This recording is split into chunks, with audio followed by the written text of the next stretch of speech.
name is Belle and I'm really honored to be hosting the Voices of the Nation podcast. Now, this year's National Day theme is Onward as One, be it as an individual, as a community, family, or as a nation. And this year's National Day, we invite Singaporeans from diverse fields. We have film, music, food, entrepreneurship, and community. And together, we are going to delve into the insights of how we can build an inclusive, resilient, as well as a united nation. So let's embark on this journey together to forge a better future for Singapore. Today we have a very delicious episode for you.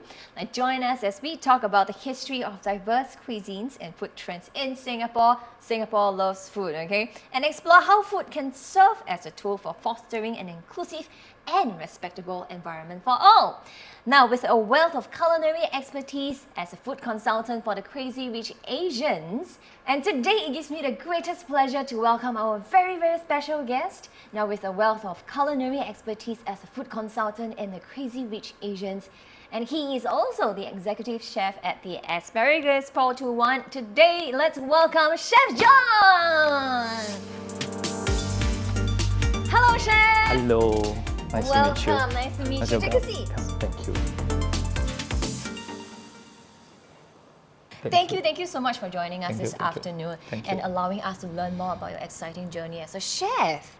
So before we begin, maybe you just introduce yourself to our audience. Yeah, I'm actually Chef John from Singapore, and then true and bred in Singapore actually.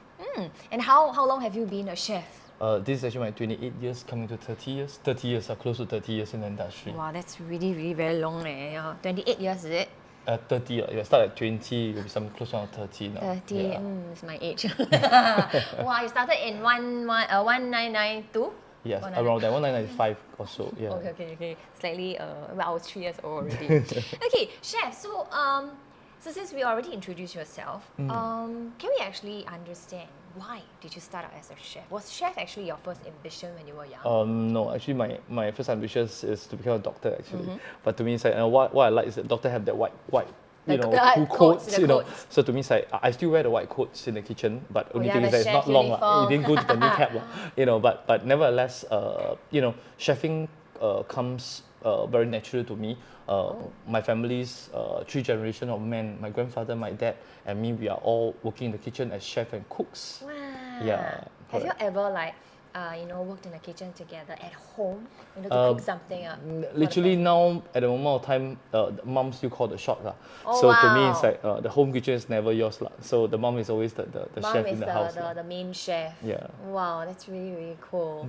And I think apart from, the white coat thing, right, from a doctor, then you change into the chef uniform, right, you have something else also, the hat. Yeah, correct. You have the hat as well. Okay, so we also understand that you started as a chef, then after that you transitioned to being a food consultant. How do you actually change to this, and what is actually the difference between these two? Being in the industry long enough, other than cooking, I start to realize, what is food styling, what is a food consultant. Literally, what makes me a food styling or food consultant is that I think you have to do your job well in a sense. Literally, understanding the industry, breaking down to simple terms, translating it into knowledge to be able to share to different people. I think that helps a lot of people, and then you have to excel in your level of job. The moment you do your job well, literally you will translate to different levels and characters. So is it true, okay, this one is a side topic, is it true that in the kitchen, right, every time the chef tells someone something, and then they have to reply, yes chef, yes chef. It is. But the older culture, right, is a bit too tough for the new generation. I start working as a chef in a Michelin star restaurant. My first Michelin star that I do my apprentice for is for Raymond Blanc and Lucas. They're all 3 Michelin star.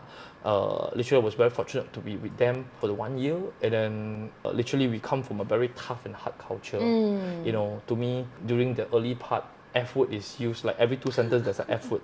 But to me, it's like as we go further, as a chef, I always believe that we should not use the F word too much in the kitchen. Or I totally don't allow my chef to actually use it, because it's really unnecessary. Must cultivate a nurturing environment. Yeah, even some of the older staff that I have, we are trying to our best to educate them.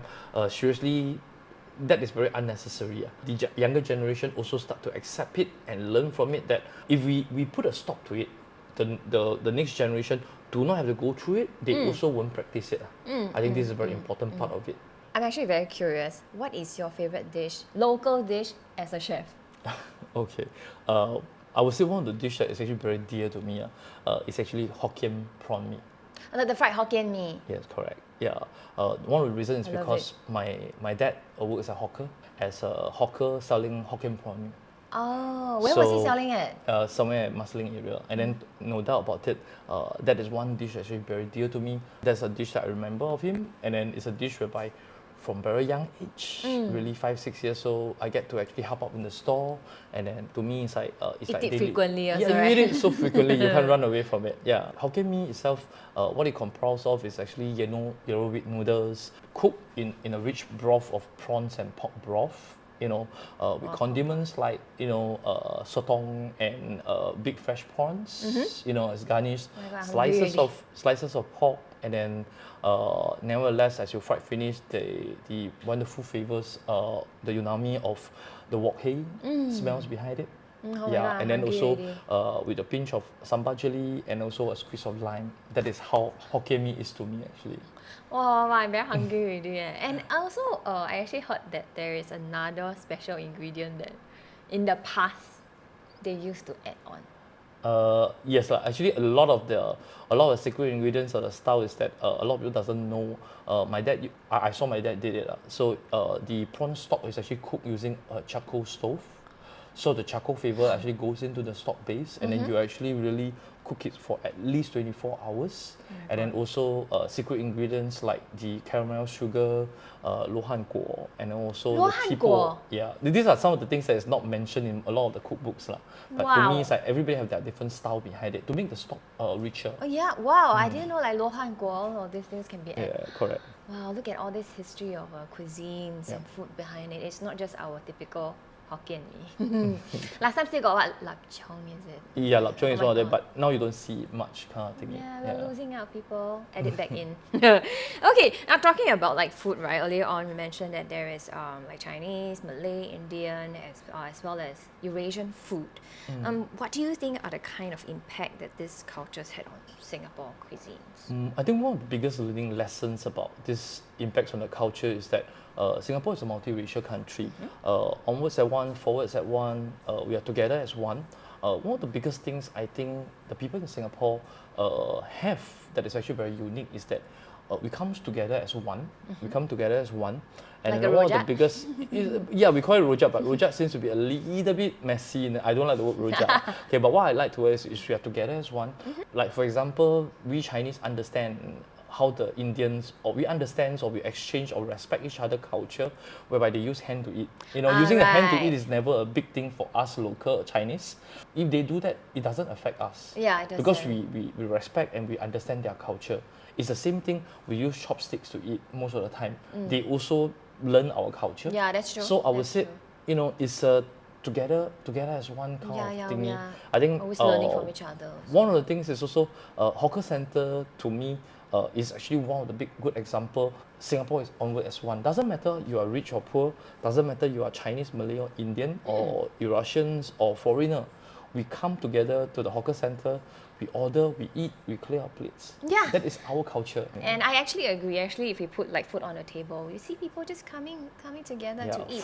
Food is a there's no language or culture. Yeah. As long as you put food on the table, people know that it can be eaten. Yeah, and it doesn't really matter like who uses their hand to eat. I mean, I think that's very, very natural of people to do I it. think from young we have been taught to respect each other, to understand their Yes, culture, yes. and then to me it's like we don't hold prejudice against each other. Yes, That's the we very shouldn't important like part. judge people by like this and that, and it also reminds me that especially for example during Hari Raya, we actually see articles of the Chinese eating breaking puasa, is it? With the Malay community, and I think that's a very nice thing to do. They just sit Correct. the corridor. Actually, what impacts most me nowadays, especially when you see, I have friends, Indian friends that can speak amazing Hokkien. Wow! I have Malay who speak better than Chinese. Yes. In the same thing also, I have friends that can speak so good Malay that don't sound Chinese at all. Wow. See, It's a melting pot. Yeah, it's a yeah, melting it's a melting pot. You know, We you know, are a other than melting just pot. language, other than just food, there's also language that we break through to each other. That makes us really a country that's truly unique. We are very unique, and I think it's an advantage to us also because we get to learn from like other kind of Each cultures other, as well, yeah. right? That's very, very nice. We should appreciate, right? Really appreciate it. I can't think of another country that is really like Singapore. Yeah. You know, other than the well system we have, the good government that we have, I think through food we can actually tell people about multicultural, that we are able, you know, push the idea out to the others. The multicultural is not something that will break a country, but it's something that actually we have shown to people that we are able to stay together as one. I think that is very important. Yeah, and we actually have like events as well, right? To promote like the food. It's a in living Singapore. example, living example to tell the world, multicultural, you know, different culture, different people, races and countries, you know, wherever races you are, whichever country you come from, we can actually live together very well. Yes, and I think especially food, right? Food is very very common language for all food of is us. common It's a language, yeah, universal correct. language. And you know, earlier on we were talking about the hawker culture and the need to, the compulsory need to actually like clear our trays and stuff. It actually reminds me that, okay, the image of when I go to a hawker center, and sometimes we do see like leftover food on the trays, on the bowls, and the plates. Is there any initiatives in Singapore that helps to reduce food waste? I think one of the things is, you know, ordering the smallest portion. If you want to eat more than one type, order a smaller portion. And I would highly recommend you order a slightly smaller portion so you can have maybe 2 things in one go. Don't order the biggest one. And then I think one of the biggest initiative I would say is don't go alone. Go with someone else. Yeah, Go so in you a can group. share your and then food, you can share right? your food. You know, share your food, and then make it a point whereby we have minimum wastage. And Yeah. if you cannot finish your food, remember to just start bao. This start bao thing very important. Bring your own containers. Yes, correct. And you know, we were actually talking about a couple of topics that are quite relevant recently, of recent years. And you know, we are moving at a very, very rapid pace. You know, the world is constantly like scrolling, looking at what are the trends are. So in terms of the culinary world, what are some of the emerging trends that you actually notice? I would say, you know, I'm actually a big advocator of plant-based actually. Not because I love That's true, veggie that's or true. whatever kind of thing. You know, one of the biggest things that I share with my kids is that I, you know, for fun's sake, I used to tell my kids I'm actually allergic to vegetable. Huh? I would say the same thing also. And then I'm never a vegetable fan, but to me it's like Same. one of the things about it is in this plant-based world, right?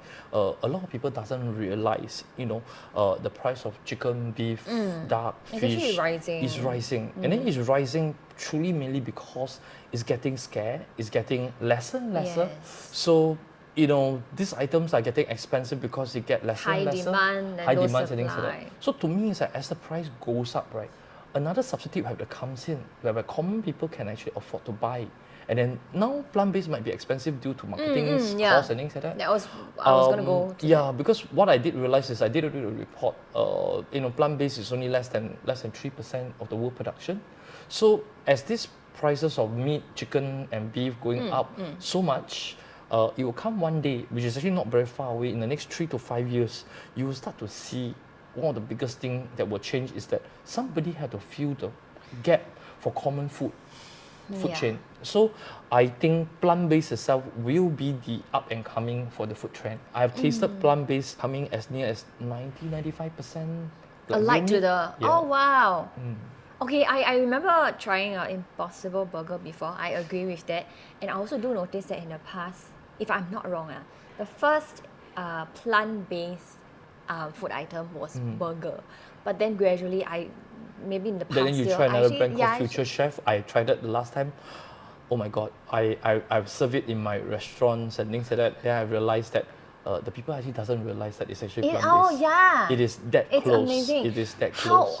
How can you share a little bit with us, like how are all these plant-based food items so similar to the? Okay, literally technology is one of them. Okay, Oh. a lot of scientists and life scientists, food scientists have been working on it and things like that. Literally, what I would say is that we have came to a level. I think for plant-based, right? I think now it's at close to around 4.0. So literally, it's transiting and it's become so good.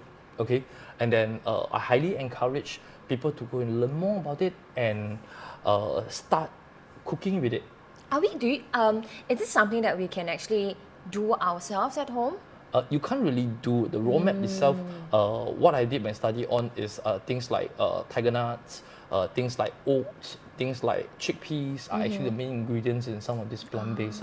And then I want more Singaporeans to actually be more open about it, because in the coming future, I would say plant-based is going to be a main diet. You know, now Yeah. it's a single digit, maybe I do 3% see the that whole happening. world trend. Easily in the next 5-10 years, I think easily going to hit 10 or 20% of the food chain. So like it or not, it's going to be here to stay.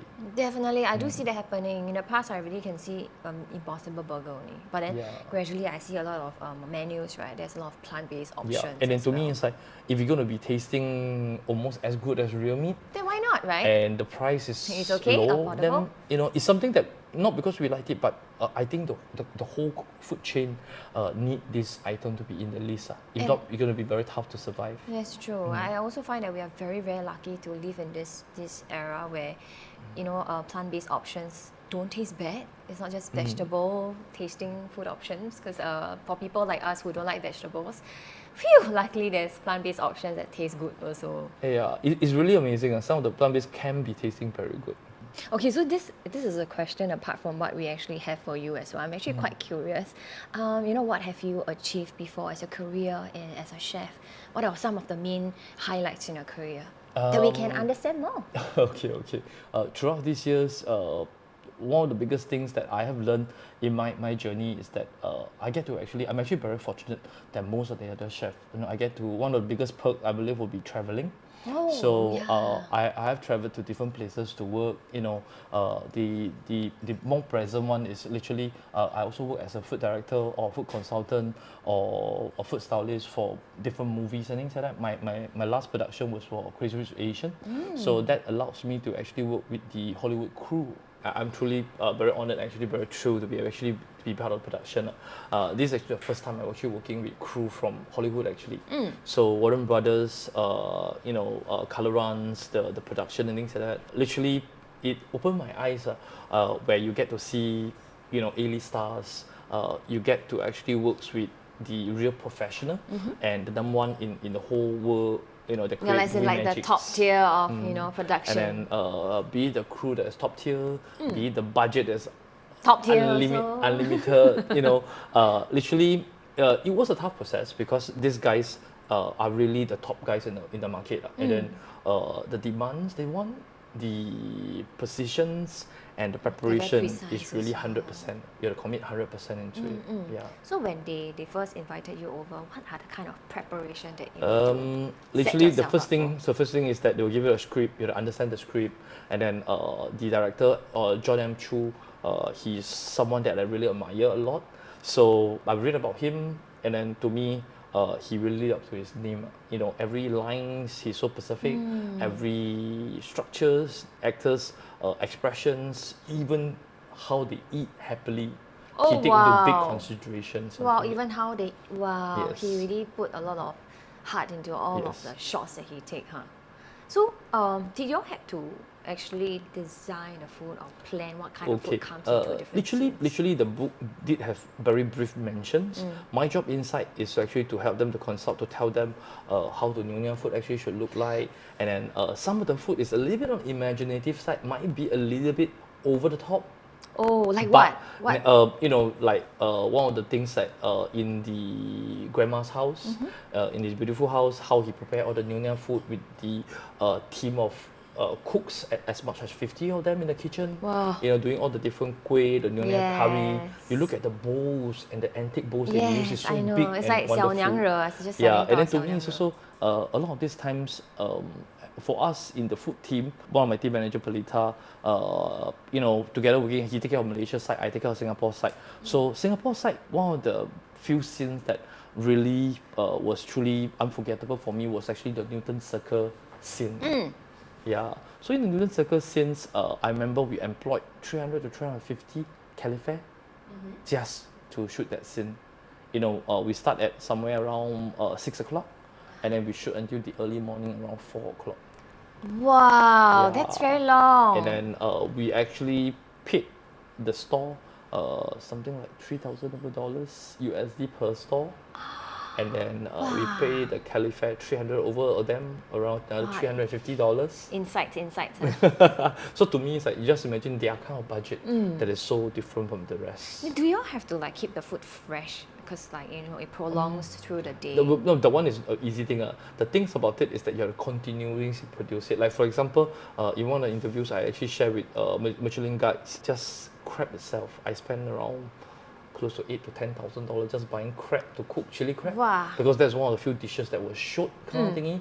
So my team plus the people down there, we have to cook for the crew. Not to mention the main person. And then to me, it's like you don't shoot it one time. When it comes to camera angles, that's actually 4 or 5 times you need to retake. So when people eat happily, when it first started, I remember all the calefare was like so happy and excited.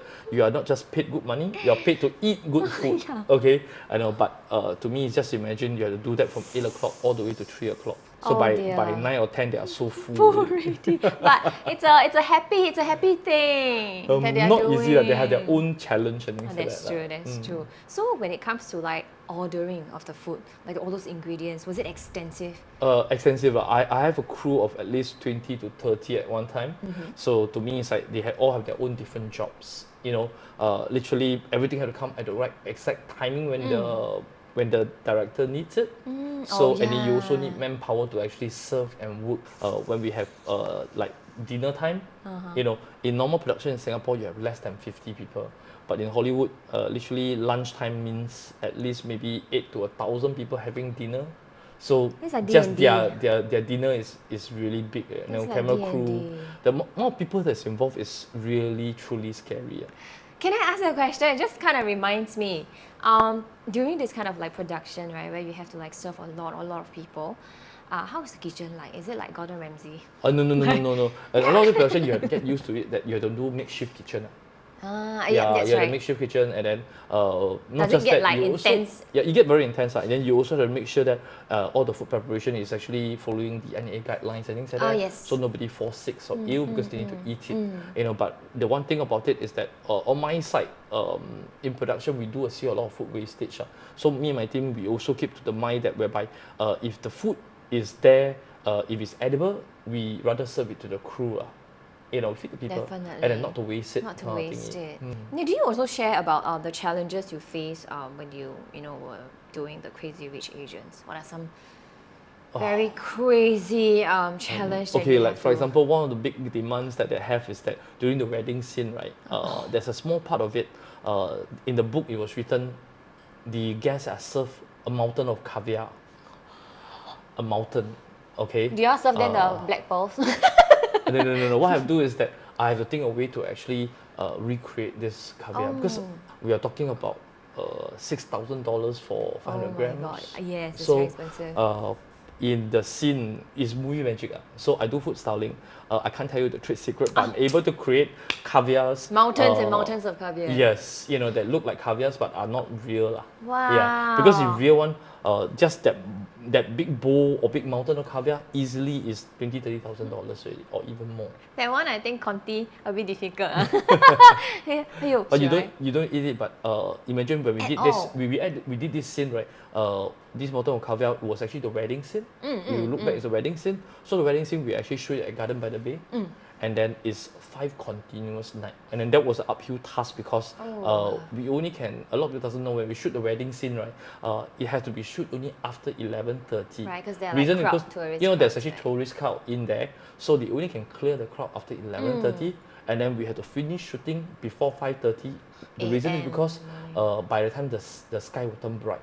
Oh yeah. and then you can't Oh, shoot. it's tough. It's tough. Yeah. Any other challenges that you have The other faced? challenges I would say is that I think the coordination is very important because being part of the food team, you have to work very closely with the cameraman, how they want to place it, and then to me, we have to work very professionally, you know, to keep up. And then one of the biggest thing about this Crazy Asian crew is that a very amazing movie because this movie they are actually crew from Singapore, Malaysia, Indonesia, all around the world actually. Yeah, and then also to cue you a little bit, part 2 and part 3 is coming. Oh, Yes. wow. The sequel is coming actually. Okay, then you know you have worked on Crazy Rich Asians and some other productions as well, right? Before, do you have any upcoming productions? I'm very truly happy to be able to work with Kelvin Sang production, with director Kelvin. And then literally what will happen is that we have been talking about this for the past 1 or 2 years. We've been burning this idea during COVID periods. And then to me, it's like I also want to do my part as a chef and also a food director in Singapore, whereby I want to actually very heavily promote and tell the world about our hawker culture. So that's the reason why this movie comes about. And then the movie is actually called King of Hawker, the working title. Explains And itself, then literally it's going to be a drama about hawker culture. So my job Wow. in the movie is that I want to do my best to showcase, The Singapore if rich not culture. all, almost 80 to 90% of all the food in Singapore, Wow. from the famous chicken rice To your Hokkien bak chor mee. mee, to Hokkien mee, every part of it will be shown in the movie actually. Wow. How has the preparation been like? Oh, It's good, you know. We've been doing the script reading, brainstorming. Now the crucial part comes up. In less than 30 days or so, we're going to start our shoot very soon. So when we do shoots, you are also living on the tight line, Yes. because a tight rope. Because what happens is that we only have around less than 30 days to shoot. oh wow. So it's really back That's to very back. challenging also. Very challenging, And do yeah. you also have to like clear the crowds before? We might did too, but we have different teams with art teams, the coordination team. So each of us will do our parts to actually do it. Wow, looking forward. And when is it coming out again? Is it? We are scheduling this movie to be ready by CNY 2024. Wow, it's a Chinese New Year show again, everybody. It is. Yeah. So, Chef, today actually we are here to celebrate a National Day, and of course, I believe we are all very proud of Singapore, as I can see I from am. your collar over here.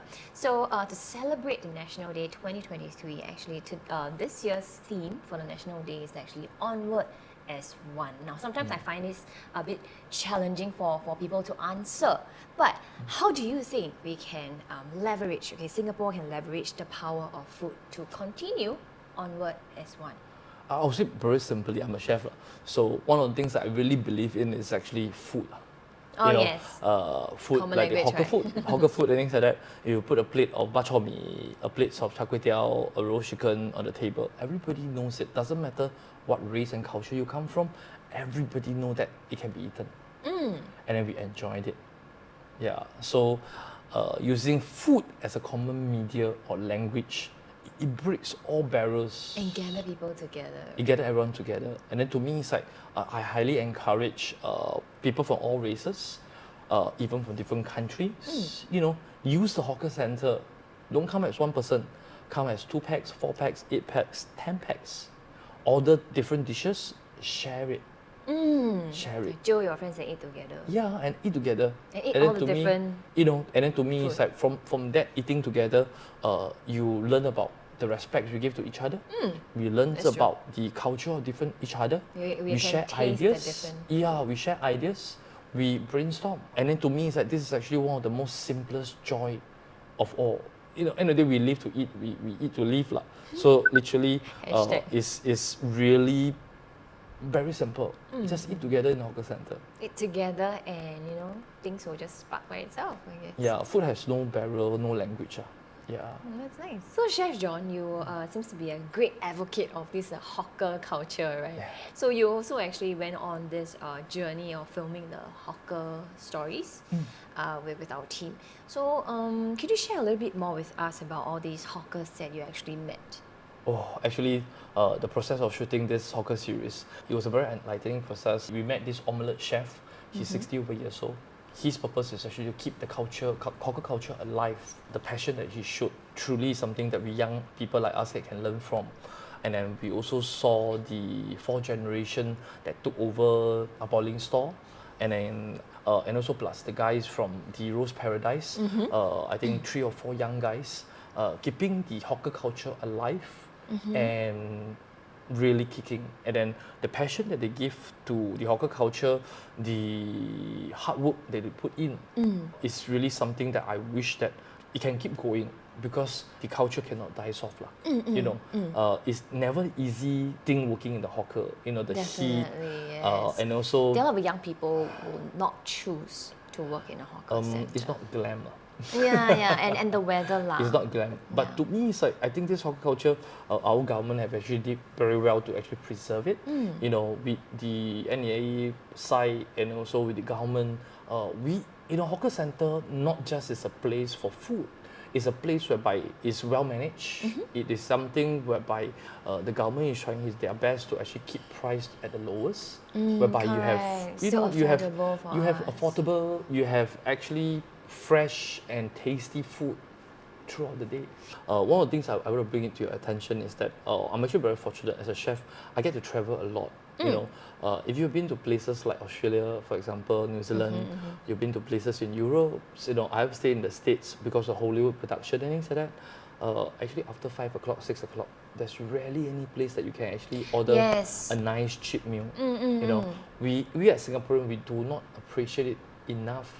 The $5-6, even though is a bit more now, seriously, nowhere in the world you can actually buy a hot meal at that price. You know, in Europe, in the States, easy either you $10 cook yourself or you pay big price to have a meal actually.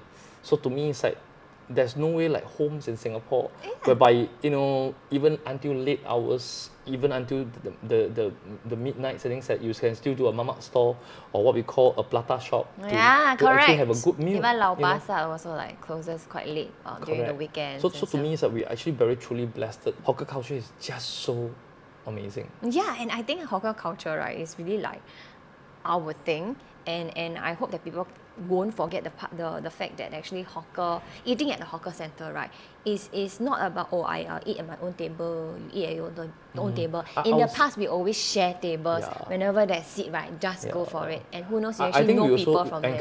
Highly encourage people to actually share table. There's limited seats and things like that. People is getting more. So I always believe that, you know, families or friends that eat together stays together. Hashtag again. So we can start, you know, think about this culture that we used to have about sitting together with strangers. Got seat, just take. We can come back to that actually, again. one of the beautiful scenes in my mind, or when I do movies and things like that, I always picture Singapore as a place whereby it's not something I picture, it's also happening. You will see Indian, Malays, different culture, Chinese sitting at the same table. You know, you have your own food or we share. I think that is going to be truly amazing. That's a very nice sight to see. Thank you, Chef. Thank you so much for sharing with us so many delicious stories, and it really brings me back to like thinking about all of our tradition and the culture of hawker. And I hope that during this National Day this year, we can all chill our friends, you know, buy a lot of different food that we like, eat together, and watch the National Day parade together. Okay, my name is Belle. I'm Chef John. Happy birthday, Singapore!